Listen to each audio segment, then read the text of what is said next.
28.5 কোটি টাকা, কিন্তু শান্তি কোথায়? হ্যাঁ, বীরভূম থেকে উদ্ধার হলো 28.5 কোটি টাকা। সবাই তো অবাক। কেউ বলছে ক্ষমতা, কেউ বলছে দুর্নীতি, আবার অনেকে খুঁজছে সত্যিটা কী। কিন্তু একটা প্রশ্ন থেকেই যায়, এতগুলো টাকা একটা মানুষের সুখকে কিনতে পারে?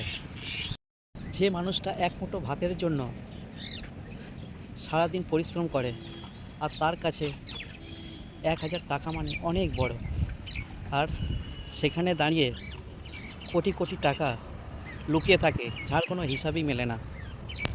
হ্যাঁ, টাকা দরকার, কিন্তু টাকার লোভ যখন বিবেককে হারিয়ে দেয়, তখন সেই টাকায় মানুষের সবচেয়ে বড় বোঝা হয়ে দাঁড়ায়।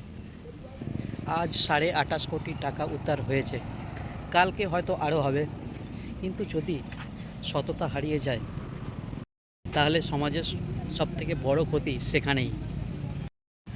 মনে রাখবেন, অবৈধ সম্পদ একদিন না একদিন প্রকাশ পায়, কিন্তু সৎ মানুষের সম্মান সারা জীবন মানুষের হৃদয়ে বেঁচে থাকে।